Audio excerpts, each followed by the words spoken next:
Good evening.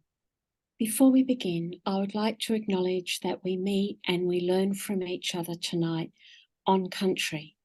I'm coming to you from the State Library of New South Wales. This comparatively young library sits on the lands of one of the world's great ancient libraries, a very rich repository of oral tradition. I am on Gadigal land, and I pay my sincere respects to elders past and present, and I extend that respect to any Aboriginal and Torres Strait Islander peoples who are here with us tonight. Welcome. My name is Rachel Franks, and I'm the Coordinator of Scholarship here at the State Library of New South Wales. And as some of you might know, I also have a bit of a side hustle in crime writing. So it was such a treat for me to be invited to participate in indyreads, the WinterReads book club. So as many of you would know, indyreads is an ebook and audiobook platform that has been developed by the State Library of New South Wales specifically for the New South Wales Public Library Network. One of the main aims behind the indyreads initiative is to provide public library members with access to the very best titles from independent Australian publishers and to showcase Australian authors. As you would all know, this year's Winter Book Club offering is M Carroll's The Other Side of Her, which has been published by Affirm Press. Now, I just want to get it out of the way now. It is a crime novel, and I know that most of you will have read it, but there are a few of you who haven't quite gotten to the end yet. So no spoilers, please. Of course, I do invite you to ask some questions this evening, and to do that, please just pop any questions you might have in the Q&A chat feature in Zoom, and we'll come to those at the end of our conversation. Now, the WinterReads Book Club has been a wonderful success so far, with lots of new borrowers signing up to the indyreads platform to read Burr's book and to explore some of the other titles. So I would like to thank Affirm Press and Burr for partnering with the State Library of New South Wales for this initiative, and of course to thank all of you very much for coming along. Now, I'm going to introduce Burr, who many of you will know as M Carroll, very, very briefly, because we're actually going to get to learn quite a bit about her and her writing style and practice as we go about our chat this evening. This is her 11th book, and to introduce the work and herself, I've asked her to do a reading. So I'm going to hand over to Burr now to do her first reading for tonight. Thank you, Rachel. Hello, everyone. It's such a pleasure to be here tonight.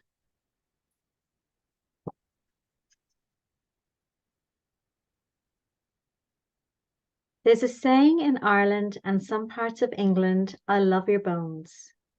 She never used the saying until she had children of her own, never really understood its true meaning. It means I love you inside and out. It means I love you to bits, the good bits and bad bits. It applies to children who grow before your eyes. The small child contained somewhere within the young adult who is suddenly taller than you.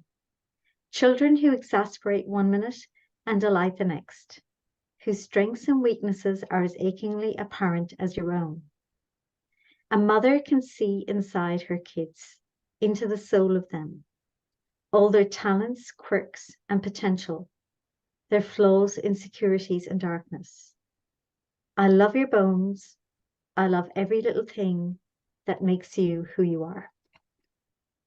Now, I know you spent a little bit of time selecting a couple of readings this evening when we were talking about how we might structure this conversation tonight. And it's always so important, I think, to hear these words in the writer's own voice and their own rhythm. But also, I appreciate that there's a lot of thought that goes into what will I read? So what made you choose those particular paragraphs?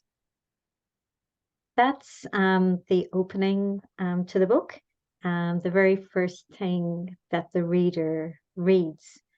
And it is, in fact, a woman in Ireland whose name is Siobhan McCallan, who's talking in that prologue. And she's talking about her daughter, Tara, and the fact that she doesn't believe what she's been told that's happened to Tara. 2 years ago, Tara came to Australia on a backpacking holiday. And the police say that Tara went for a drunken late night swim, and Siobhan doesn't believe that. And so the book opens with Siobhan. It's kind of like a lament. It's basically setting the tone for what's driving the narrative, which is her quest to find out what's really happened to her daughter. And the book closes with Siobhan. And that's why I thought it was a good reading, because it's really, even though we don't hear a lot from Siobhan during the book, she's actually doesn't have a point of view at all. It's her quest and her torment that's driving the narrative in the novel. And I just want to talk, because not all your books are crime books. And it's quite interesting how you managed to break a few of the crime fiction genre conventions. And we're going to talk about a couple of those. But the first one, I think, because it's the most notable one, the victim is not especially likable. She's hard to fall in love with and, become enraged about her passing. But there's this really interesting writer's device that you use, that because those who have invested in her are quite likable, and their determination for answers comes through so strongly throughout the text, that we actually invest, I think, as readers in their quest rather than solving the particular mystery that's at the heart of the opening of this book. And I'm just wondering, how deliberate was that? And were you seeing yourself writing as a crime writer, or were you writing a different type of novel at the beginning? How did you go about that?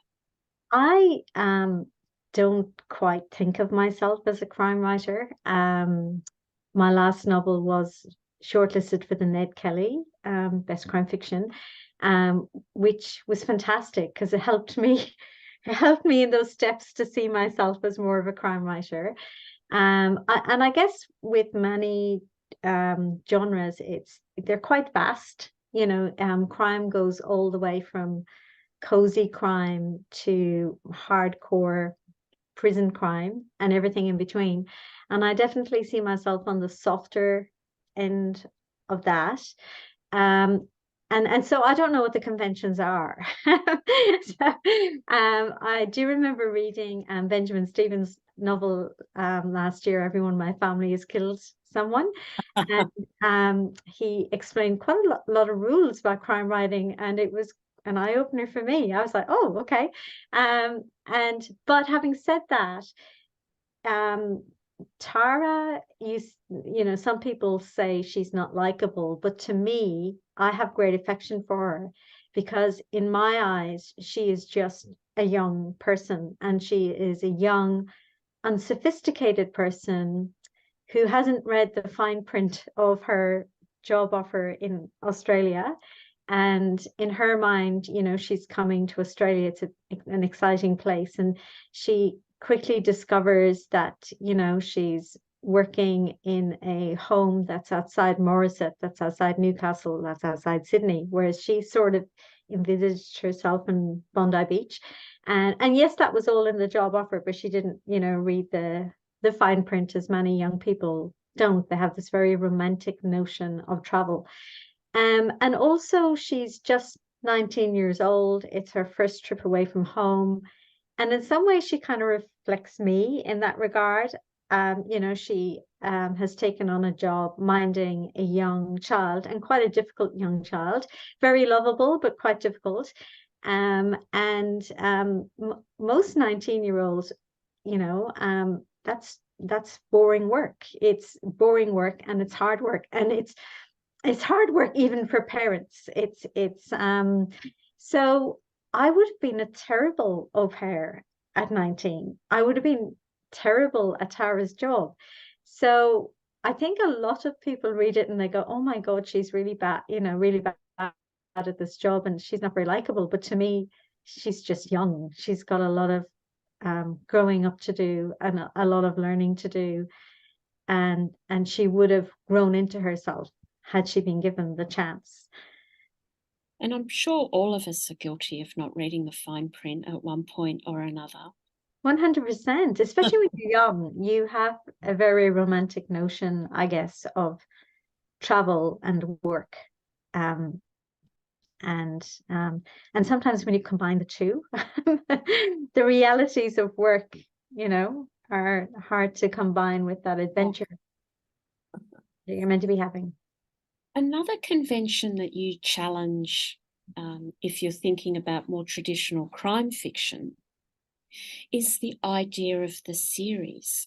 And when I was going back to remind myself of all the books that you've written, they are actually all standalone. So some have more criminal elements than others, but this idea that you really start staring into the void each time you begin a new story is quite extraordinary. Many of us would find that just a little bit too overwhelming. Are you ever tempted to take some of your characters forward and create a series? No, categorically no. The idea absolutely terrifies me.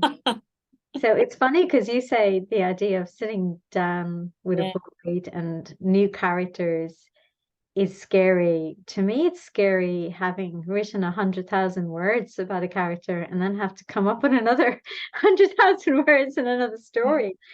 And I guess if you have a detective at the center of the story, maybe that's a little bit easier because you can continue to have terrible things happen to that person that pushes them to the extreme. And it would be quite believable. But I tend to have more ordinary people at the center of my books. And so when I'm done with them, they're done and I'm done. I am exhausted. So to me, it's very refreshing to start something new. And although after 11 books, it is hard to think of something new. It's really hard to think of something new that I haven't done before, but that's part of the challenge. And writing a series absolutely petrifies me, and I have huge admiration for authors who do that. But for you, your writing is your main job. And I promised that we were going to learn a little bit more about you this evening.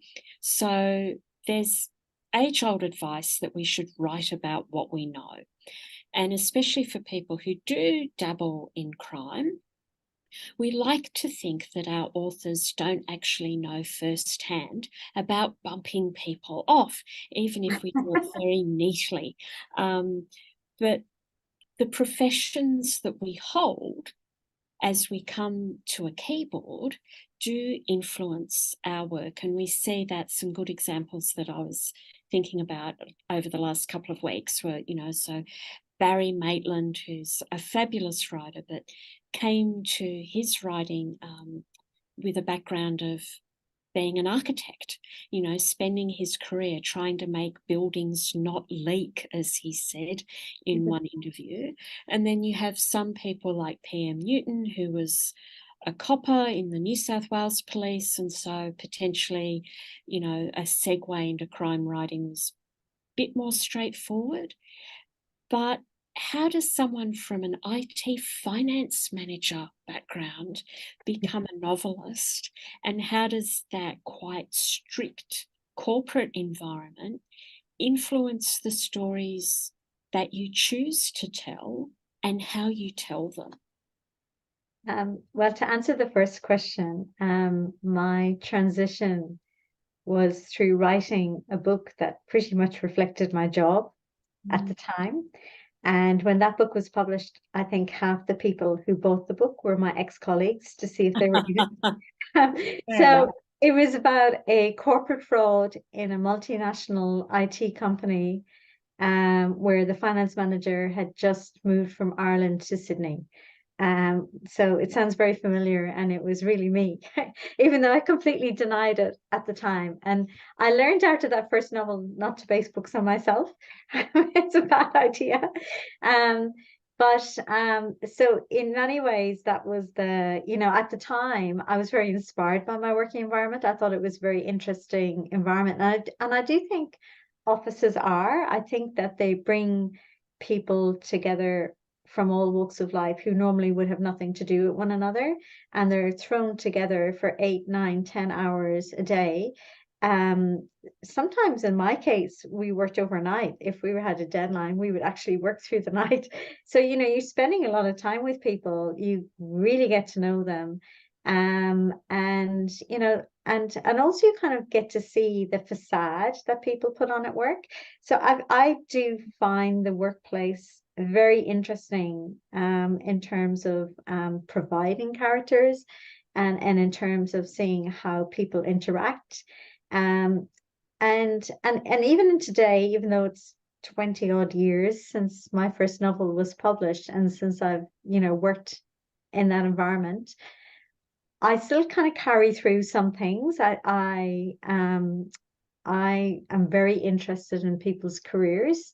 I like my characters to, for their job to mean something to them, particularly the females. Like, I like them to have a job that means something to their life, and a purpose.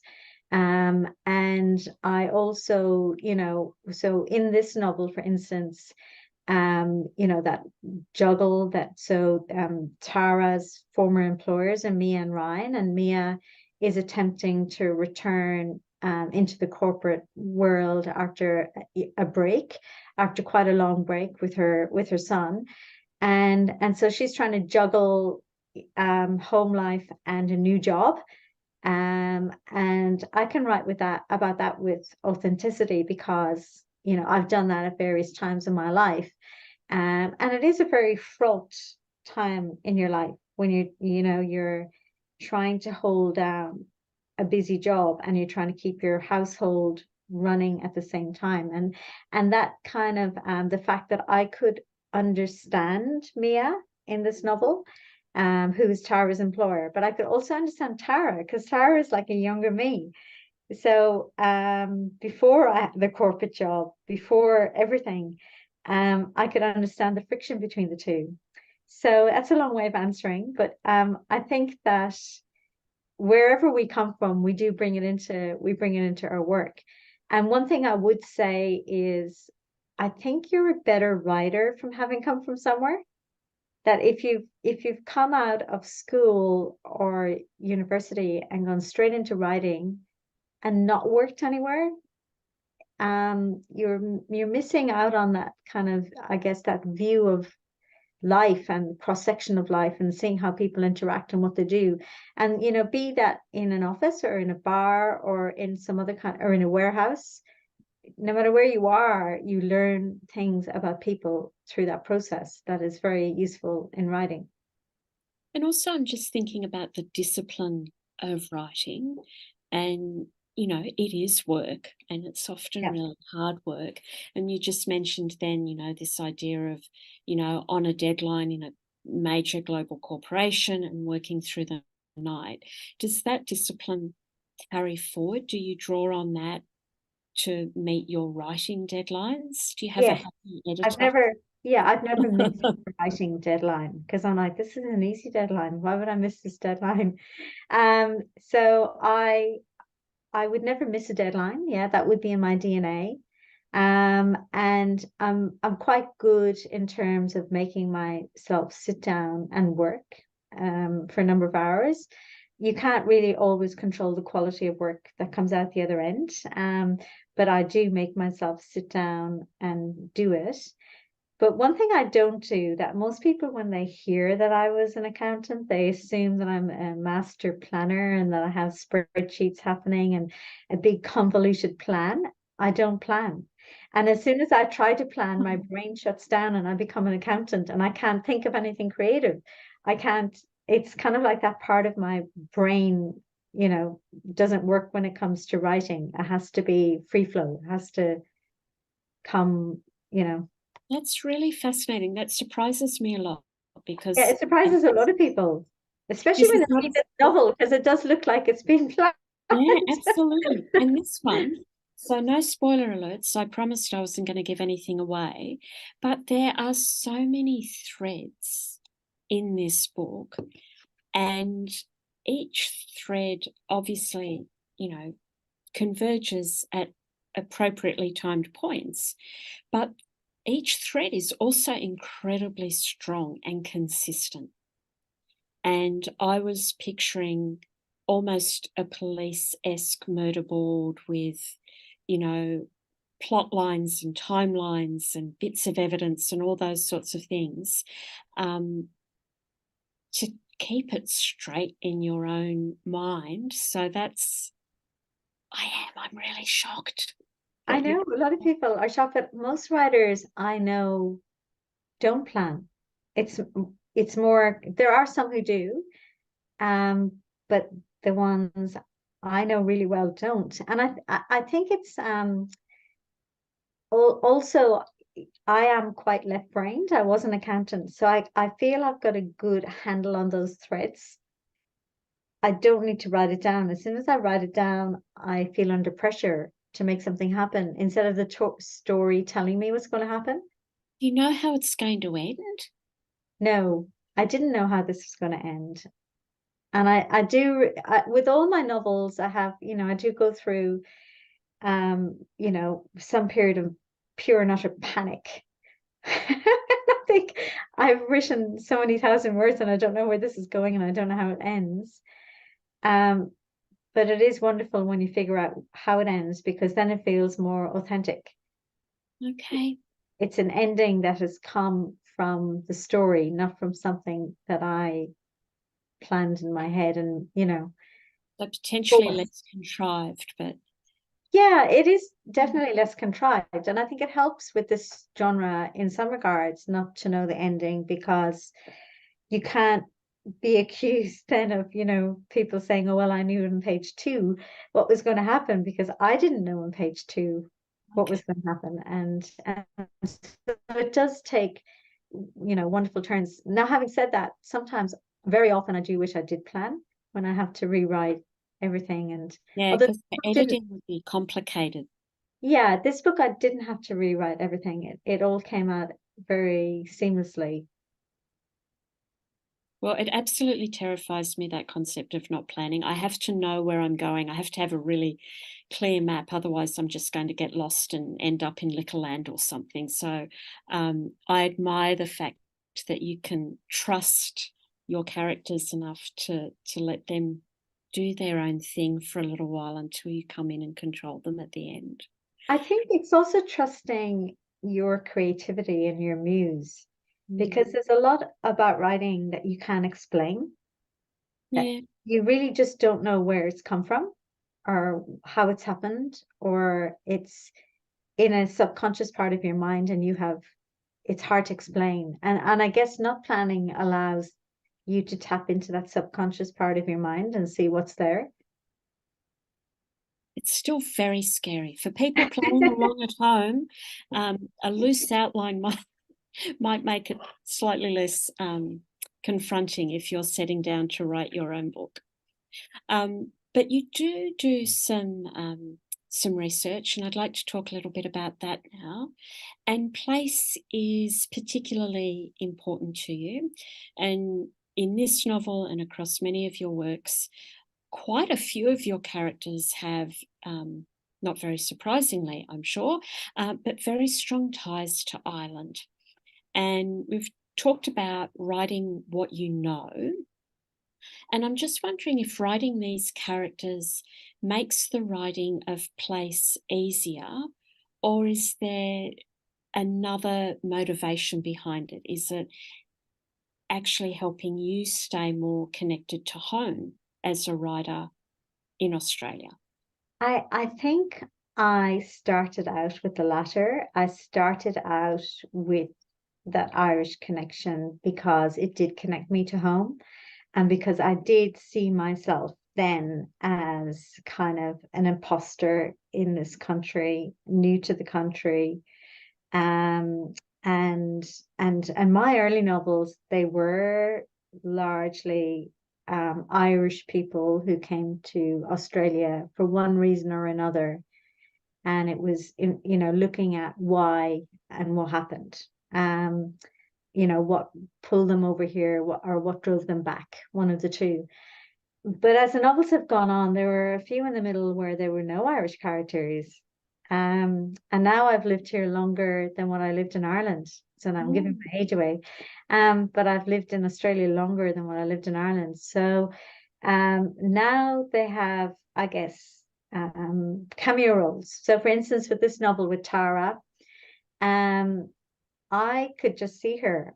I could see her and I knew her. And it was the familiarity of writing a character who you know. I could see Tara with her fake tan and her perky ponytail and her big blingy jewelry arriving at Morisset train station on a sleepy Saturday afternoon. And I thought, I know that character. I know her. And it's a great way to start a book when you feel you intimately know a character. And yes, she's Irish, but you know, um, she's all around her. I guess her mother is also Irish, but we don't hear a lot from her mom. The rest of the characters in this novel are Australian, but she is quite a character. She's quite memorable. And so I guess it helps me start with a familiar character more than anything, and then that gets me going. I'm trying to think of my novel before You Had It Coming. The previous novel, there wasn't actually an Irish character, so some of them do, some of them don't. Um, but when I can get hold of one that suits the plot, I love it. I love it because I feel like at least as somebody I know starting off and starting off this book, I guess I knew Tara and I knew Mia. I knew those two characters. I knew who they were, and in my bones, I knew who they were. So there's a bit of camaraderie, and then everybody else can sort of fit in and Yes. find it. Okay. Yeah. Yeah. And speaking about place still, so you've suggested that you were a little bit flexible with place and reimagining some of the places that do feature in this latest book of yours. And I'm just wondering, it's always a tricky balance, especially with crime novels or novels that most people would say, oh, that's a crime or a mystery novel. Quite a picky lot of readers, and they love sending letters to authors saying, oh, but that pistol hadn't been invented in that time. They like fact checking. Well, I don't write historical novels, Rachel. So how do you work out what you're going to commit to as portraying as accurately as possible and investing all the research in and, being really particular about? And what are those things that you're quite happy to just bend to suit you or suit the needs of your characters? Okay, I don't bend a lot, I have to say. I do try my utmost to stay true to, real life, even when it comes to the place. And I know authors are very divided on this as well.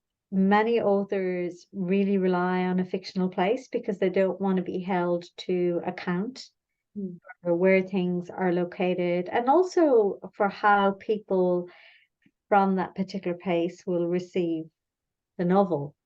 Whereas I love having a place. I love having a place that people know where it is. They can envisage 95% of what I'm talking about. So when I say I've taken a little bit of liberty with place, it's not a lot of liberty. It's really basically, when there's a police station in Morisset, I'm not describing the exact interview room. I'm not describing, but yes, I did stand outside the police station. Yes, I did describe crossing the train station to the police station. But there's a point where you have to draw a line. And I learned that very early on in my career. My fourth novel, The Better Woman, there's a scene that takes place, and it's in a real street in DY. And I mentioned an address, but I'd never been to the address. I made up the address. I kind of had this street, but made up a number. And somebody emailed me and said, "Oh, I've stood outside that house." And I was like, "What? You did what? You stood outside a house, a real house?" And so from that I learned, okay, you might have a real place, but try not to have a real street. Try not to have a real street. And you do have to draw the line somewhere, because it is fiction. So I like though to help people to know where the novel is set. And I love novels that are set in real places. I particularly loved them during COVID because I felt like I was going on my holidays. I read Before You Knew My Name during COVID, and I felt like I was in New York. It was fantastic. It was, so I love place. And in terms of other,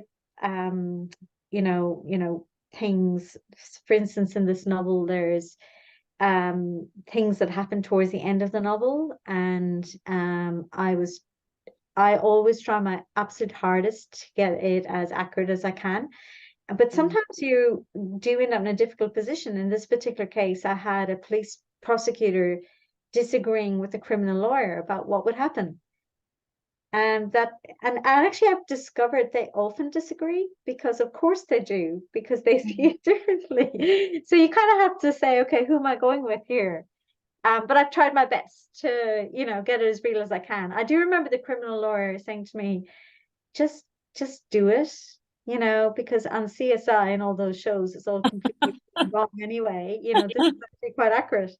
So I do try my best, Rachel. Because at the end of the day, what matters to me more than anything is that the reader thinks that this is real and it's something that could happen to them. And because from that position, you can be invested in the story and invested in the characters. I think if you think something would never ever happen, and you don't think it's real, or you think it's a complete, fabrication, you're not going to become immersed in the Yeah. story. I just want to pick up on something that you mentioned in that answer there, and you mentioned COVID. And I know that for many of us as readers, the plague changed how we read and what we read. And I'm wondering how it influenced you as a writer. Like, were you working on a major project during lockdowns? How much more difficult did it make it? Or was it sort of something that was able to keep you sane? This novel was written during lockdown, and I'm very thankful to lockdown because it really focused me on the novel. Because normally, when I'm writing, like many writers, I'm writing, but I'm also putting on the dishwasher and hanging out the washing and running up and down to the shops and doing 1,000 different things and fitting in the novel around it. And my brain is all over the place. COVID streamlined my life for 6 months, and I had very little to do. So I found that instead of writing 3 or 4 hours a day, I was suddenly writing 6, 7 hours a day. And because I was doing so much more, the first draft came out much more cohesively than what it normally would come out. So I think overall COVID improved the writing of this novel and the crafting of the novel. But on the downside,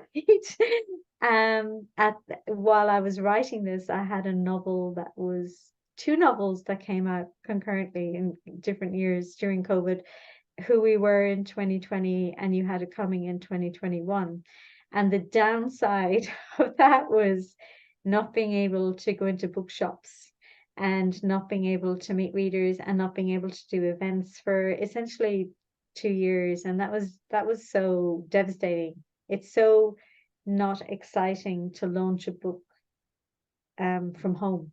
That is just a really sad way of launching a book, so There was good One and bad. sad little canapé sitting out in the kitchen for you. Yeah, it's Oh, it was so sad. I remember because the only part of the house that I could kind of claim for myself was the bedroom. And I just remember doing all this marketing stuff in my bedroom, and it was just so sad. So this year, when the other side of her was published and I was able to do a little bit of touring, I enjoyed every minute of it. And I made myself enjoy every minute of it, even, on days where I was tired or a little bit nervous or, whatever those emotions are, when you're trying to promote your work. I stopped myself whenever I was spiraling and said, no, actually, this is what you want. Do you want to be going out and doing things? You do not want to be in your bedroom like you were for the last two books. And I just want to go back to the research that we were talking about earlier.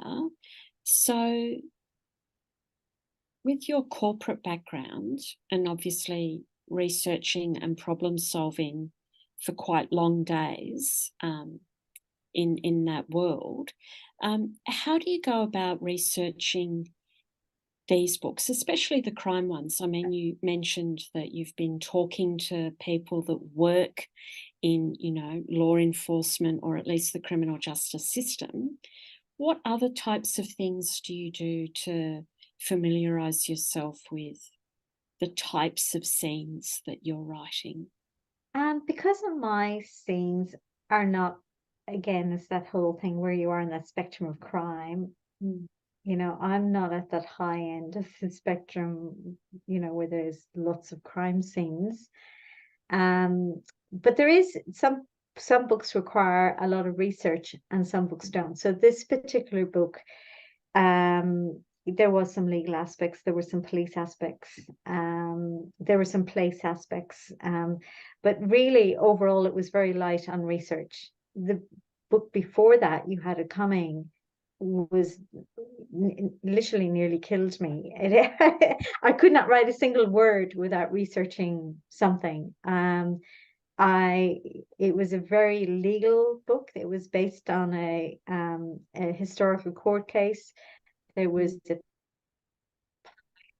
detective with a point of view in it, which I never intended to happen, but it did happen because I didn't plan it, and that's the way the story came out. And there was a historical sexual assault, which was just like walking on eggshells.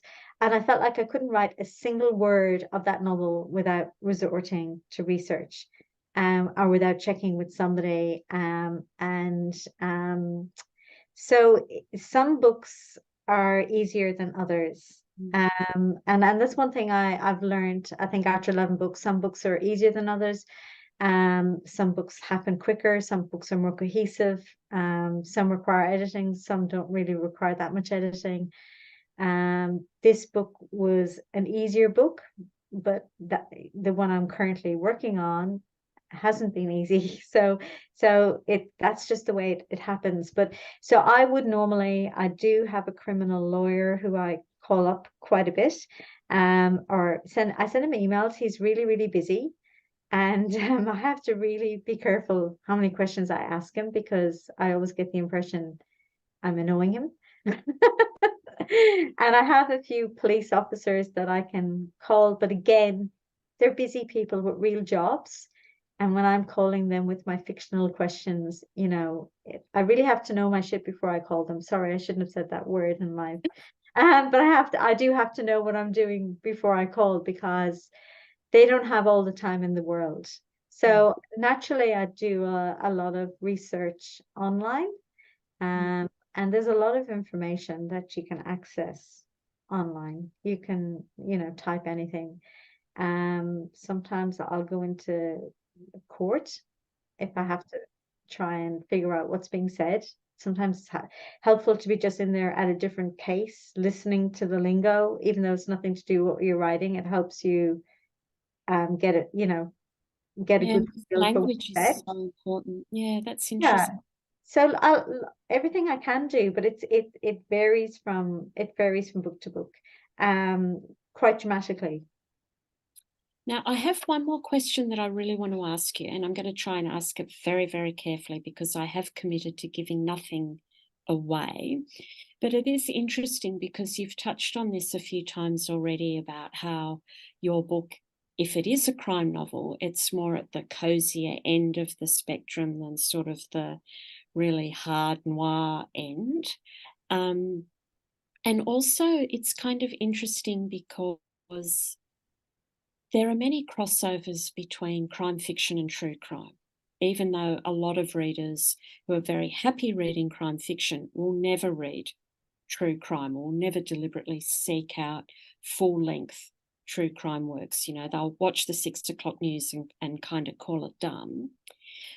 But in some ways, even though your novel is not really about, you know, hardcore career criminal gangster types that we might associate with true crime, but it kind of taps into how crimes often play out in the real world. So in some respects, it's almost more true crime than we might readily assume, just sort of picking it up off our, you know, bookshop or a library shelf.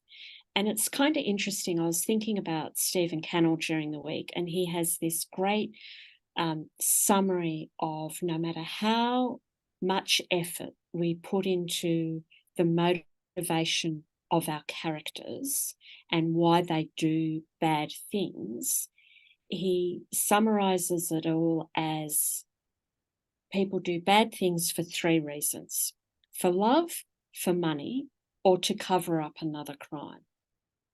And in some ways, your book is kind of like that, because many of the characters you've outlined, they're kind of ordinary people that then find themselves in not a very ordinary situation.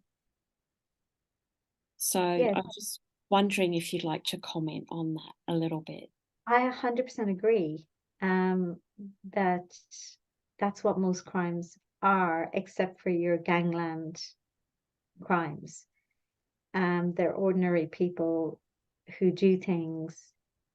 In this case, I would say because of love, Mm. parental love, and but also I guess less indirectly because of money, and also to cover up. Actually, all 3 reasons Look are at you go. look at me go. And but the thing is, and I think that I, for instance, would never seek out something that was a something about a really evil person, Mm.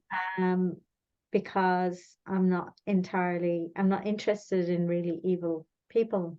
I'm interested in people who view themselves as everyday, but when their back is against the wall and everything is at stake, everything, people they love, their entire life is at, and how they live their life is at stake. What are they going to do? Where do they draw the line in terms of trying to protect themselves and protect their families? Where do they draw the line? So I'm really interested in that, and I think that crosses over more than what I even realized, because with a lot of very popular podcasts, and for instance, let's talk about The Teacher's Pet Mm. and the huge popularity of that podcast. And I think it was more because we could all imagine that scenario. We could imagine that school, we could imagine those young girls, we could imagine the power imbalance, we could imagine a lot about it. And so it felt very real. And that's why it was such a huge hit, Mm. because it felt real and very close to home. So I think when something feels real and close to home, it pulls us in, whether it's true, as in true crime, or not true, or could be true or could be true. And that also ties back to your philosophy of not necessarily planning, because you're sort of saying there about, you know, how far will people go? And I suppose if you already know the end, you're putting parameters on how far they'll go, rather than really letting those characters push every boundary that there is while you're actually writing it out. Yeah. I still think it's absolutely horrifying that you don't have a spreadsheet. I will get over that. I do create a spreadsheet at the end when I'm editing, because as soon as I'm Oh, asked to okay. move things around, Yeah, okay. I get confused. But when I'm writing initially, and when I've got writing that first draft, I've got a very good handle on what's happening and who knows what and what's going on. So I feel like I've got, it probably appeals to both sides of my brain, left and right. I can keep track of it because I'm very logical. And I do, you're right, I do want to see, how far they'll go or how far I'll let them go. And that takes time to materialize what's going to happen. Well, I feel comforted to know that there's a spreadsheet that makes an appearance at some point in the Yes. process. Yes, it does at the end. Or well, actually, not after the end, probably just in the editing stage. Okay, well, while people just gather their thoughts and think about any questions that you would like to ask, it's a fabulous opportunity this evening to ask all sorts of questions, not just about spreadsheets and planning, but all the things. I'm going to ask Ber to do another reading from her book.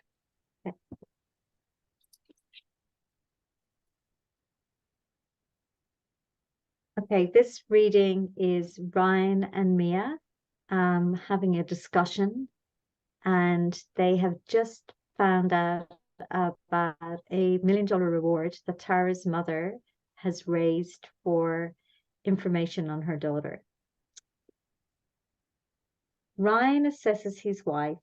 She is stunningly beautiful despite everything she has been through. The non-stop pace of day-to-day life, the broken nights with never enough sleep, the heavy burden of their financial worries, the disaster they had 2 years ago. Today she's wearing denim shorts, a striped t-shirt and white sneakers. Dark brown hair, a golden sheen on her skin, but her tan is not as deep or as convincing as other summers. Up close, her navy blue eyes are jaded and wary. What is it? Ryan asks, stepping closer. What's happened? Come here, she says, taking his hand and guiding him towards the kitchen. This is their favorite part of the house. Floor-to-ceiling glass looking out on the limestone patio, the pool, and its surrounds. Then lawn and garden beds, followed by paddocks and trees. Mia doesn't have time to appreciate the view. She goes to the kitchen island, picks up her phone, clicks, and scrolls. Here, she shoves it at him. The news headline on the screen is in large, bold font. The words punch him in the face. $1 million reward for information on missing Irish backpacker. 50% of the reward is being put up by the family, 50% by New South Wales Police, according to the attached video clip. It's 2 years since we saw our daughter. Siobhan McCallan is speaking from her home in Dublin. We just want to know what happened. You know what happened, for God's sake, Mia interjects, standing tensely by the kitchen counter. Tara went for a swim at an unpatrolled beach. She got caught in a rip. Shush, Ryan says. Just let me listen. The journalist runs through the basic details of Tara's arrival in Australia, her short-lived job as an au pair in the Newcastle area before she headed for the bright lights of Sydney, drinks at one of the infamous Bondi pubs with backpackers, a fateful swim at dusk on the southern end of Bondi Beach. It doesn't add up, Siobhan McCallan says, the camera zooming in on the framed photograph clutched in her hands. A younger version of her daughter with pouting lips and heavily applied mascara. Tara didn't like swimming in the ocean. She's wrong, Mia interrupts again. Tara was in her pool every chance she got. She loved swimming, plus she'd been drinking. Her decision-making was compromised. Tara's body was never found, the journalist continues in a somber tone. There are no witnesses who observed someone struggling in the water. The segment ends with a repeat of the reward amount and a phone number to call with any information. Ryan exhales a shaky breath. That's a shitload of money. I know. Mia's fists clench and unclench as they rest on the counter. This is the last thing we need right now. But we're safe, aren't we? He asks, searching her face for reassurance. She was the one who orchestrated the plan, managing it like one of her large, complex projects. Each step outlined in detail, the risks identified and mitigated, all the while conscious of Siobhan and the family, seeking to give them closure and not leave them in a terrible state of limbo. Now here is Siobhan, bleating that it doesn't add up. That amount of money will make people stop and think. Mia's fingers dig painfully into his arm, transferring her fear. The cops will want to talk to us again. No matter what happens, we must keep Elliot out of it. Thank you for that. So we do have some questions coming in. Oopsie. So, what was your initial inspiration to write a crime novel? And do you think that this is a genre that you'll keep playing around with? I have graduated into crime writing, but when I look back on my early novels, the first novel was about a corporate fraud. And each one had a crime and a mystery, but they were kind of called general fiction. So when I look at it, I gradually, the intrigue element got bigger and bigger and bigger. And by my seventh novel, The Missing Pieces of Sophie McCarthy, I thought to myself, I want to write something that's different, where I have a main character where the reader doesn't know whether to like this character or not like this character. Whereas with all my previous novels, even though they had an element of intrigue, the reader knew that they were meant to like the main character. Whereas with this particular one, I thought I want someone who's more on the fence, somebody that we cannot entirely rely on. And I think that was really where I transitioned, and I just really enjoyed it. I enjoyed it because it appealed to that left side of my brain where you're trying to solve something and you're trying to it's very tricky. It's really tricky trying to write 100,000 words and bring the reader with you, and make them believe what you're writing. So I just loved the process. So it sort of reinvigorated my love of writing. So someone's asking a slightly different question. So we have a bit of an understanding of the things that you like to write, but what are the sorts of things that you like to read when you're not writing? I read everything, and I read every day, and I read, if a book takes me longer than 2-3 days to read, I get annoyed. So I really read a lot. I stay up really late. Last night I stayed up till 12:15 finishing How to Be Remembered, by, I think it's Michael Thompson, and it was such a good book. I was nearly there at 11 and I had to finish it. And prior to that, I read Darcy Tyndale, The Fall Between. Prior to that, I read Lisa Jewell's new novel, None of This Is True. I read very widely. I do love this psychological thriller space, and I love Australian crime, particularly as I know a lot of the authors and they're my friends and I love their books. There's so many good Australian writers and so many good Australian books coming out every month. So yeah, but I also read general fiction and anything at all that's recommended to me. The only thing I don't read a lot of is perhaps nonfiction. Okay. And somebody, gee, it's always a tricky question to ask a writer when they're talking about this book. They're asking, what are you working on now? And Well, I can reveal what I'm working on now, because the cover for next year's book has been decided and the title. So it's coming out at the end of April, start of May, and it's called One of Us is Missing. And it's about a family of 4 who go to a music concert and only 3 come home at the end of the night. And that's the premise of the novel. And so is that sort of the standard cycle for you, that sort of as one book is off and being polished by the editor, you're already thinking about and at least starting to construct characters for your next one? At least. I mean, it does vary because it depends. I don't have a book every year, but I probably have a book at least every other year. And I do find with these crime novels, I write them a little bit quicker. And also my children are older now, so I have a bit more time to write them when I did when they were younger. But generally speaking, for instance, right now, I'm talking about The Other Side of Her.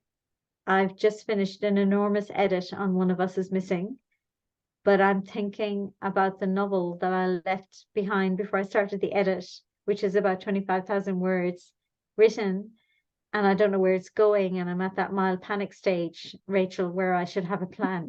so, so I actually have 3 books in my head at the moment. So, but I would never work on them at the same time. I would, so I completely dropped the novel I was working on to do the edit and spent 3 months doing the edits. And then when I know the edits are gone, then I'll pick it back up.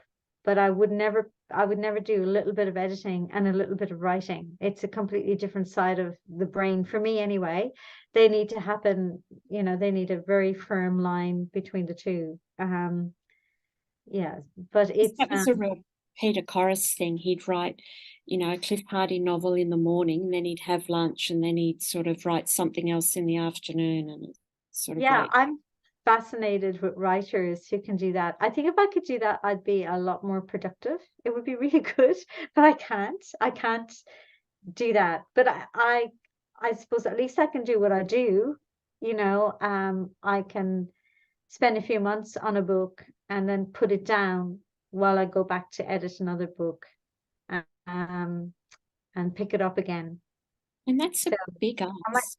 After tonight, I might try and plan it, Rachel. I might actually try and plan this book a bit better. It might save me some time. Well, there is lots of controversy in the chat about spreadsheets and plotting and panicking and all sorts of things.